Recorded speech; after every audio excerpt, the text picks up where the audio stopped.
97% of the non-NES schools intend to return. 98% of the NES school teachers, of that 5,000 some, intend to return. Most interesting is 14% of the non-NES teachers who want to return to an NES school. I think 14% of the non-NES teachers who have filled out the survey want to return to an NES school. So this is just an intent to return, so don't go buying property off of this information. Because it'll change, and sometimes people don't reveal their intent till the end of the year or change their minds. But I think overall that's pretty impressive data at this point in the year, with over half the teachers filling out their form already.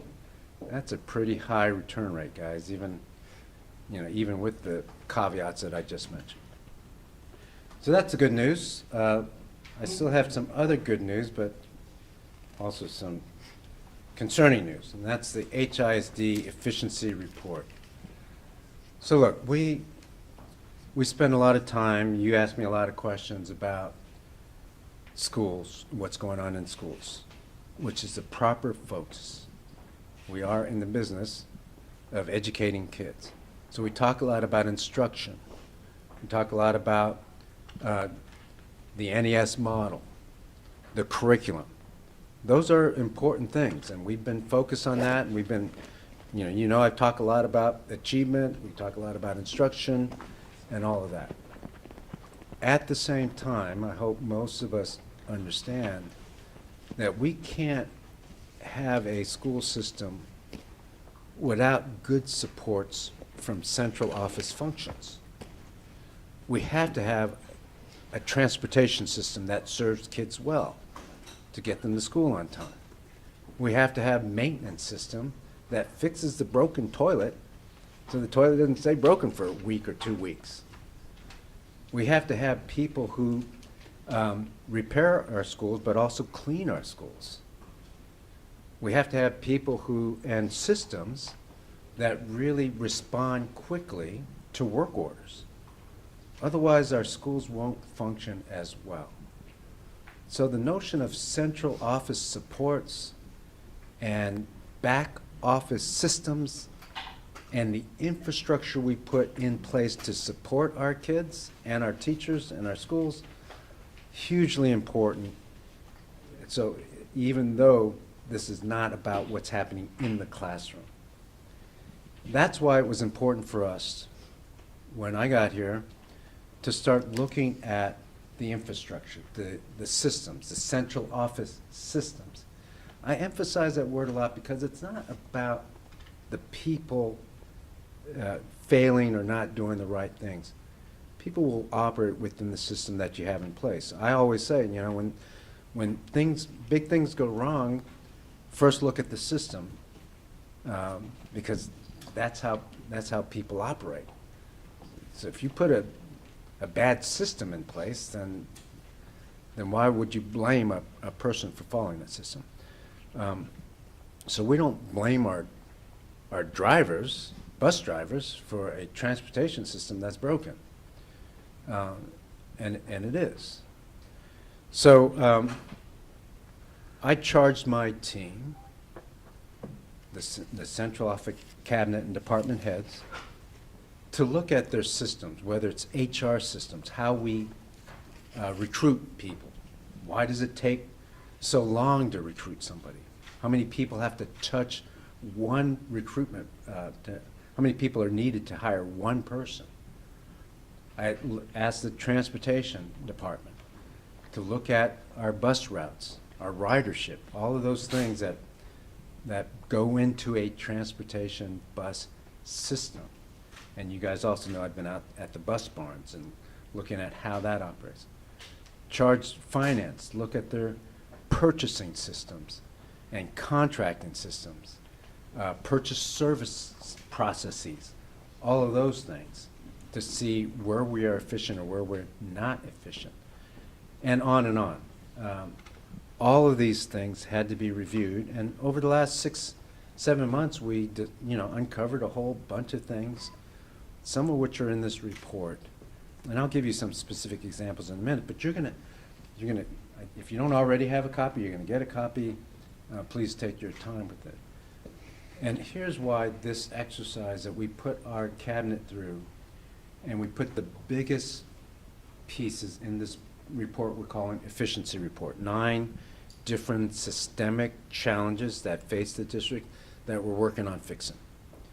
And the reason why we put this in a report and we're working on it so diligently right now is because, well, 3 big things. Number 1, if we don't fix these systems, we can't be as efficient and effective in supporting our schools. So it's not just about saving money, it's about making sure we get our kids to school on time, making sure we do fix the toilet when it breaks on time, making sure our buildings, as old as they are as cool as they can be in the summer and as warm as they can be in the winter. That's why we need efficient systems. The second thing is money. Our inefficiency actually costs us a lot of money. One of the things I know is that teachers, you don't pass out things during your presentation because kids start looking at the pieces of paper rather than, but that's okay. I'm sure you all can handle it since you're adults, you're not kids. But the second thing is about money, right? It's if we have broken systems, it will cost more. If we are inefficient, we're inefficient in our use of money. We need to make sure that we can prioritize our resources and spend the money wisely and efficiently so we can put more money in the classroom so that we can raise teacher salaries. You all have seen how the NES schools in particular have some of the highest salaries in the nation, much less the area. They beat the area by far. How do we pay for that? Well, we pay for that partly by being way more efficient. But the third thing, which is not really spoken a lot in our profession, the third thing is if we want to build a high-performing culture in our classrooms, then we have to have a high-performing culture in the district. You cannot have a high-performing culture in the schools and then have such inefficiency or low performance or low expectations in the rest of the district. We are urgent in the rest of the district in support. We are efficient in what we do in the rest of the district to support better. And so those are the 3 reasons why this efficiency report and the concept of the efficiency report matters. Again, it's about being much more efficient and effective to provide support for kids. It's about being efficient and effective so we save money, so we can put more money into our classrooms and our teachers. And it's about maintaining a high-performance culture. And so I hope you get a glimpse or capture the flavor of it in the efficiency report. Just a couple examples. There's several examples in this report. And we did try to stay higher level. I mean, there's 100 challenges, specific incidences, but that's not what this is about. And this is not about any one school, any one driver, any one department. It's about how we operate as a system. But let me give you some specifics that are in the report. You're going to read that we bought buses we didn't need. We spent ESSER money. How many buses? 175 buses at about $20 million a year ago, as recently as that. That's a lot of money spent when we could use that money in other areas. That's one thing in the report you're going to find out. But the real question is, how was that process? What was the system to look at the buses you need, what you didn't need, why you would purchase it, what was the mileage and usage already, why did that escape notice to where we where we, HISD, bought those buses. We spent $26 million in overtime last year. $26 million overtime. And we say we don't have enough money for teachers or to raise salaries. Is that the right amount of overtime? I can tell you it's not, but that's a question that needs to be answered, right? Your system either allows for that much overtime or it doesn't, and we need to fix that system on how we monitor overtime, what we say qualifies for overtime, and how we hold people accountable for their regular jobs versus overtime hours. Another thing that's in the report is the financials. We got $1.2 billion over 3.5 years in this district. What is the return on that investment? First of all, that is a question that should be asked now, but it should have been asked a year ago, and it should have been asked at the beginning on how would you measure the use of $1.2 billion in ESSER money? What are you going to get for your buck? What bang will you get for your buck? That's a systems problem. That's not a person problem. That's not a individual problem. That is a system that is not geared towards looking at metrics and assigning goals that are SMART goals, achievement goals, or outcomes for the use of funds. We spent $139 million of that $1.2 billion on recurring salaries, on salaries that are recurrent, on people paid by money that is now stopped. ESSER ends this summer. So now we're kind of in a position where we have to do something about that problem. You will recall, for example, in May of last year, in May, the district had a presentation by the last administration that we're going to reach a fiscal cliff in the end of the 24-25 school year. Remember that presentation? The chart is in your pamphlet or in your report. That's not a chart I created. That's a chart the last administration created. Fiscal cliff by the end of next year. What did that mean? What did that mean? It meant that we would reach under $500 million fund balance at the end of the 24-25 school year, or sometime during the 26-27 school year, if nothing changed. But no plan to fix anything. Instead, the district put $139 million in recurring expenses, did a 9% salary increase 2 years ago, also increased stipends like crazy over the last couple of years. So we just went on a spending spree and had no plan to, do something about that once ESSER money finished. A plan that should have been written 3.5 years ago, by the way, not in May. Now we're going to have to deal with that, but my point is that's a broken system when you have a financial system that doesn't look at goals and outcomes and ties money to the actions. That's a systemic problem. Again, try not to blame any one person, any one department. That's a systems problem. By the way, most districts have that problem. You will not see that here.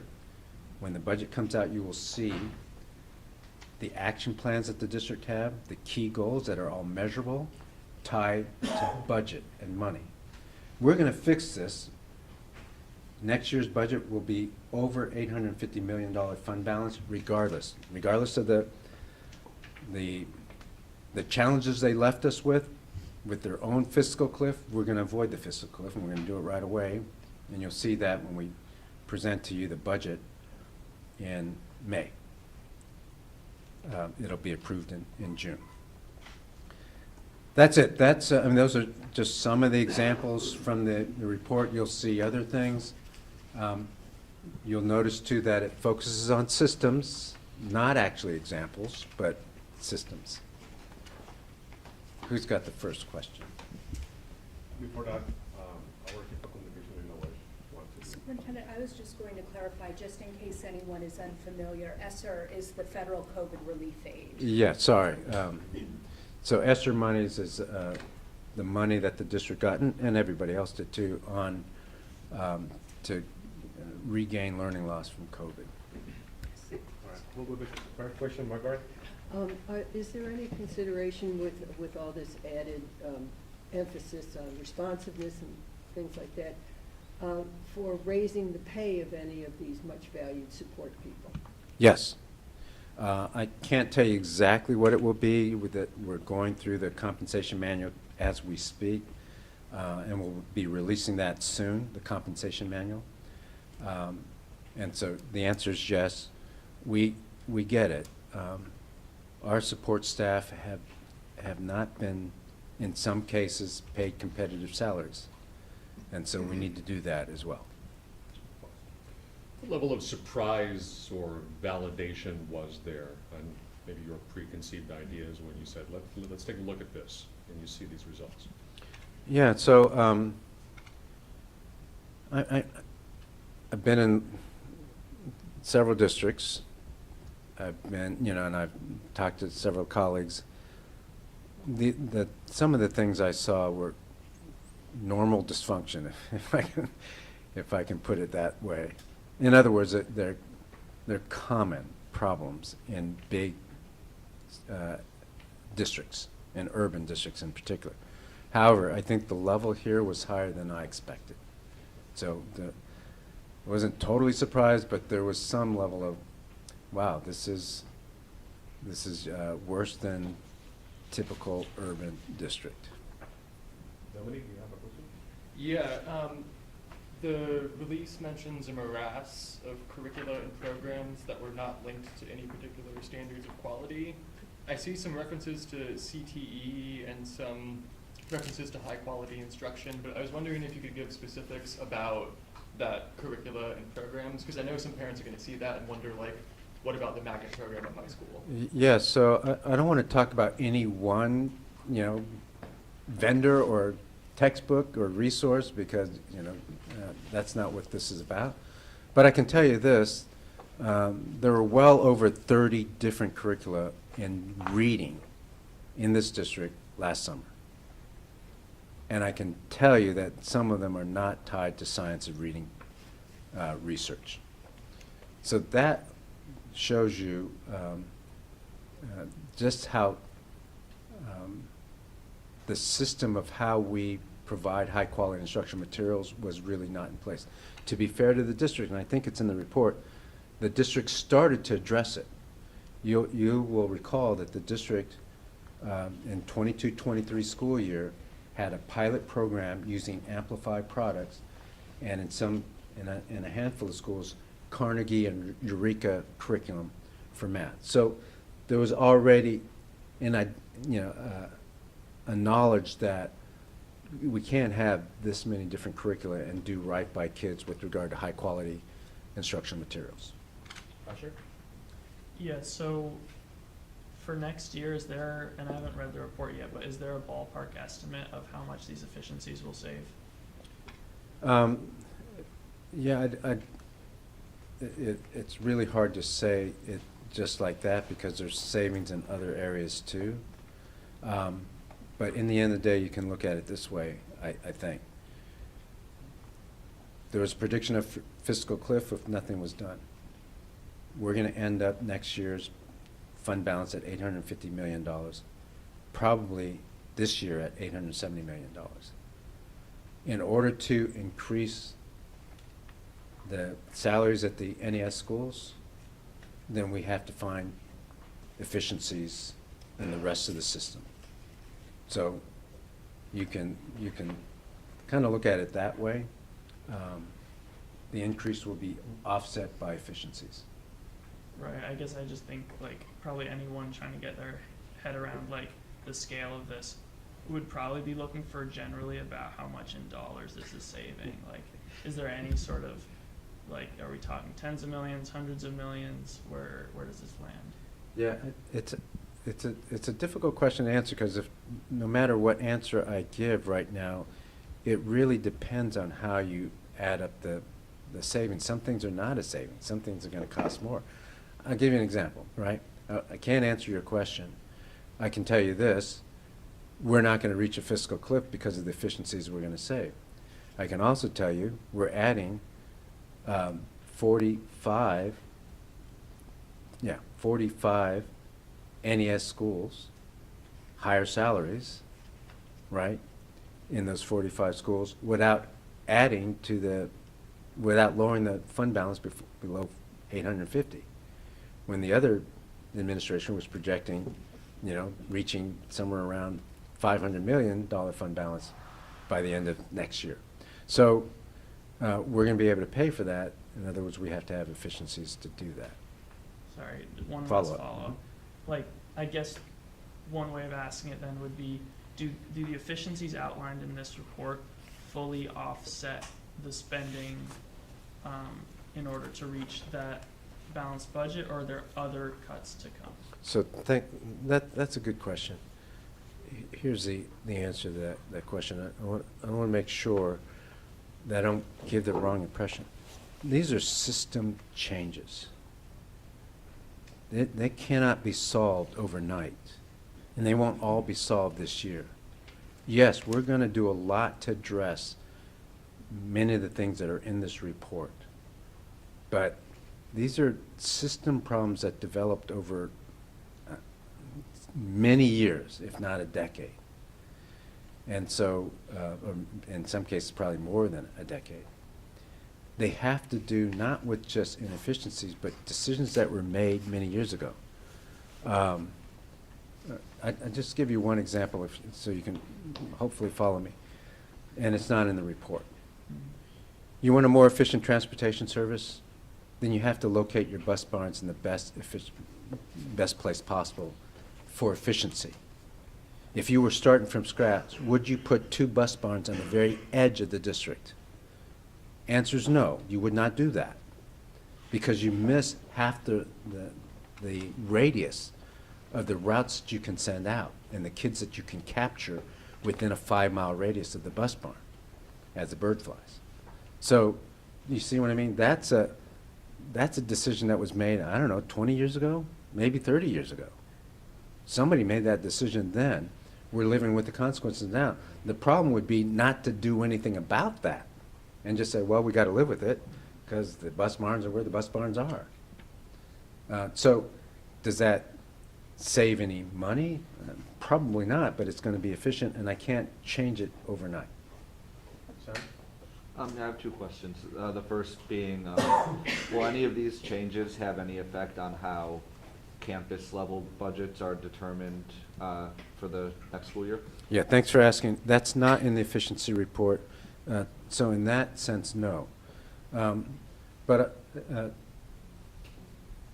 there will be impacts on schools that are in a positive way. For example, one of the things we're going to do systemically is push supports to the schools. For example, if you have a maintenance hub where people all your maintenance workers go to, and you have to travel to and from a school over here, you can see how inefficient that is, especially if you don't bring the parts with you. That's a system problem. So we're going to push the supports to the schools, and so there will be hopefully a positive impact on most schools for these efficiencies. And then you mentioned, I think it was 26 million in overtime last year. What are your plans to, I guess, revamp that system? Like, will teachers be at non-NES schools still be eligible for overtime? Will they be expected to work overtime without pay? Yeah, no, this problem is not mostly about teachers at all. It's about our central office staff, our hourly employees mostly. And we're doing things systemically to make sure that we have proper recording of overtime, proper monitoring of overtime, but also making sure that we look at a system of how we use purchase services. So, you know, I'll just ask you a question without giving you the answer to show you how we're thinking about it. Overtime. We have grounds maintenance folks doing a good job, but working in the system we have. There's over $1 million of overtime there, plus $2 million of purchase services for the same job, groundskeeping. So let me ask you, how many grounds overtime hours do you need? Grounds maintenance overtime hours is appropriate. The answer to that question is what we're getting at when we talk about systems.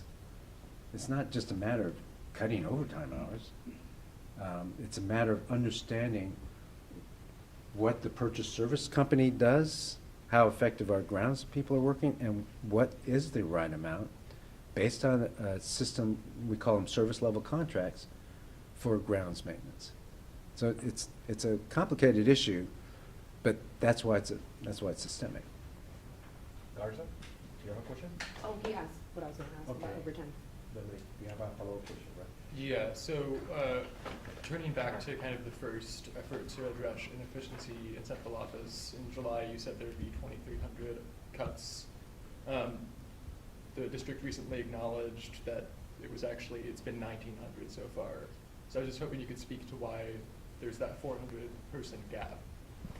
Yeah, you know, I don't know the numbers you're talking about. I know this. It's very complicated when you have 27,000 people. We cut central office staff quite a bit last year. I think by 2,000. Some of those were vacancies. We said it at the time. And some of those are positions. But you also have to understand that there's a process of transferring. We were creating departments. And so it's a lot of people. The bottom line is this, though. We decreased the size of central office to be more efficient, and that's just the first wave, and that's what we did back in the summer before we even had a real look at systems. So we're going to continue to do that. It's a complicated process. One of the reasons why the numbers are so hard to decipher, especially from the outside, Dominique. Well, I mean, Yeah. just Let me okay. finish the thought. One of the reasons why the numbers of employees are hard to decipher is the systems. For example, in June, we discovered 990 people on our rolls that no longer worked here. I think that's in the report. And only a handful were getting paid, which is another problem, but it's, 27,000. I'm thankful that only a handful of the 990 people who no longer worked in the district, who were on our records of working in the district, that's a systems problem, guys. Again, that's not a person problem.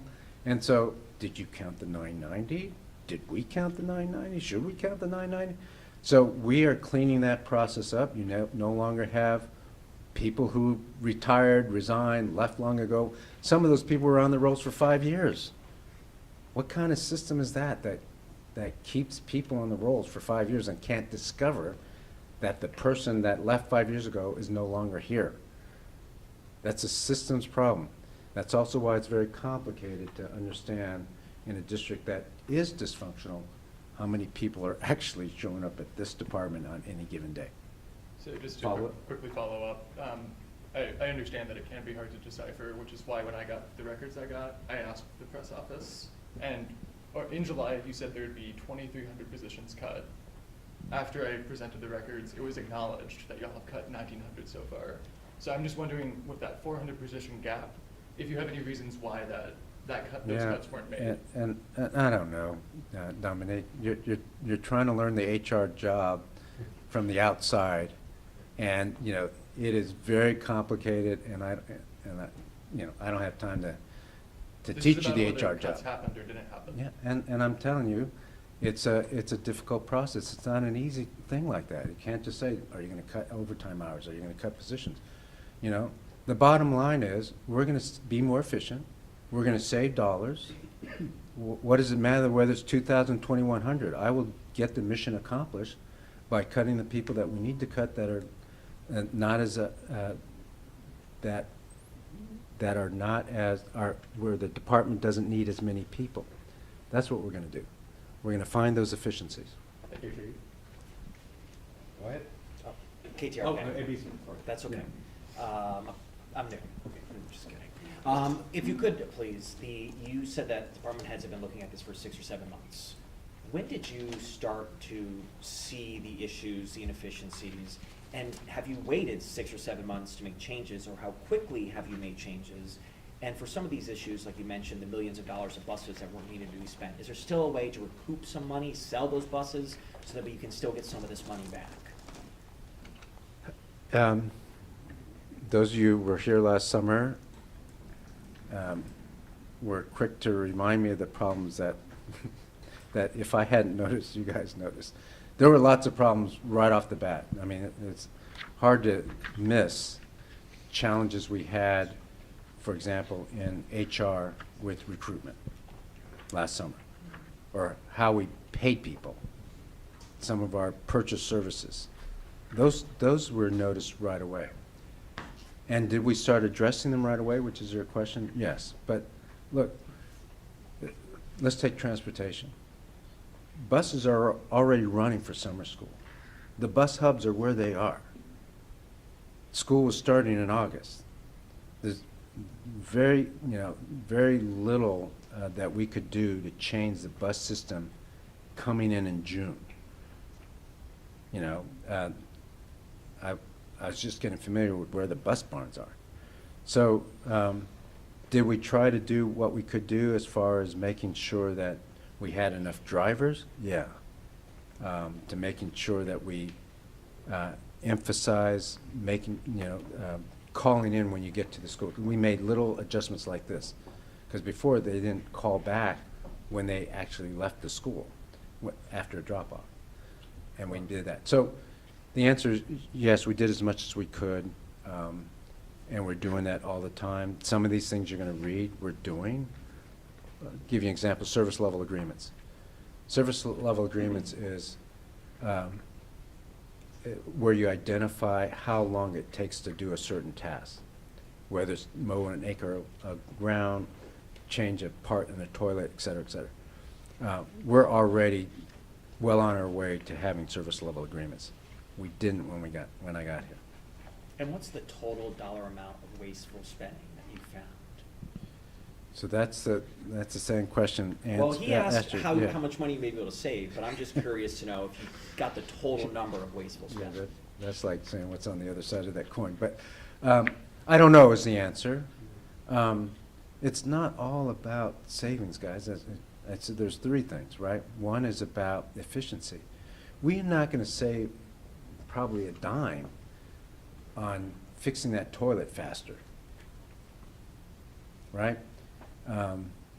We might, but it's hard to say. If we get that school's toilet fixed, that may be because we have a more efficient use of the workers that we have,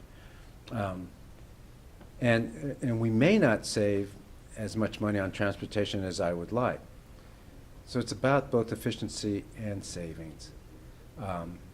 So we will save enough money to pay for the reforms that we need to put in place. What, quick question, sorry. What motivated the report? What made you guys realize, let's start looking at these things? I know there's not a total number of wasteful spending, but what made you realize there's a significant amount enough to release a report and start working on this? Yeah, I think both my team, the community that's interested at this level of items that we have to report, not just about the classroom. I think it's important for everybody to understand, my team included, just the extent of the systemic change that we have to undergo. So they understand that looking at the problems that are systemic, and we're going to address them over the long haul.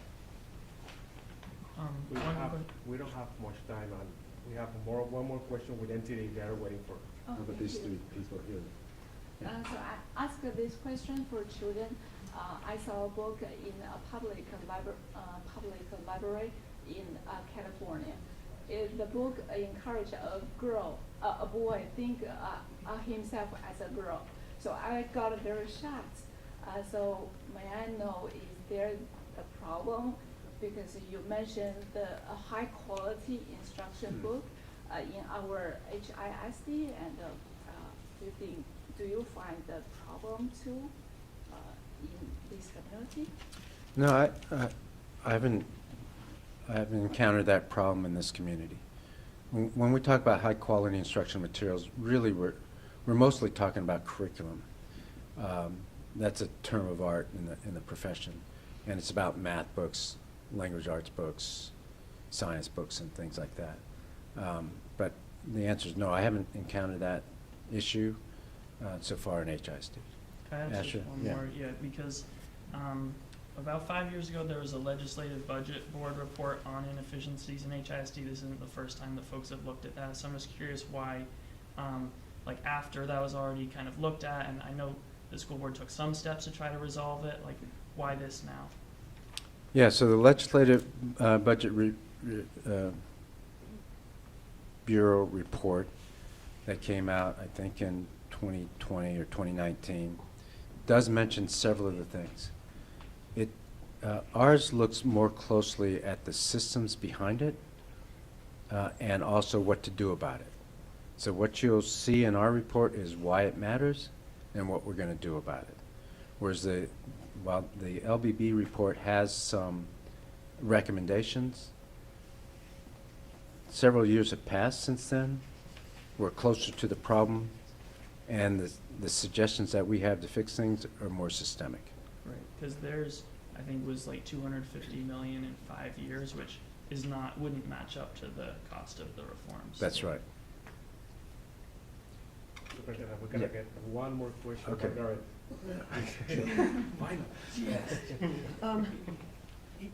HISD has had a rather storied history of corruption involving how it deals with its contracts, some of staffers, things like that.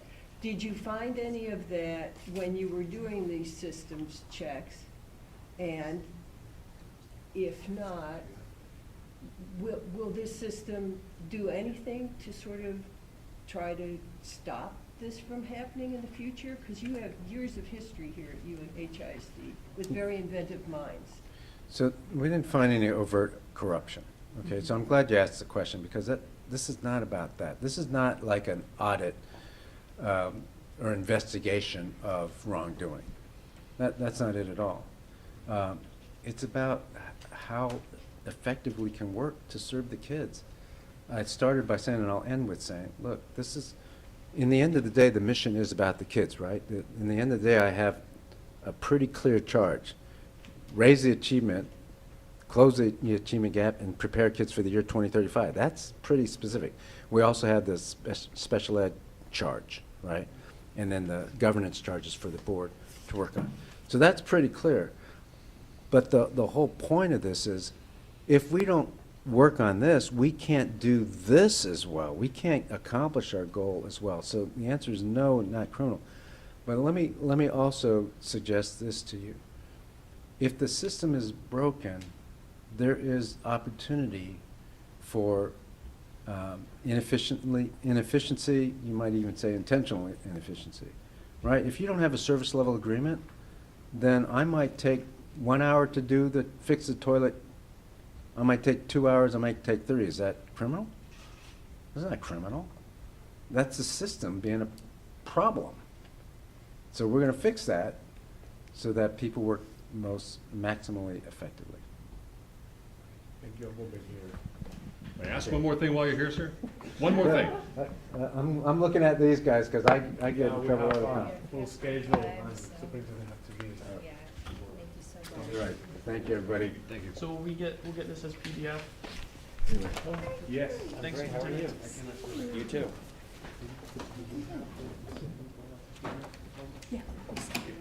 It'll be sent out. Okay. No, it's been a while.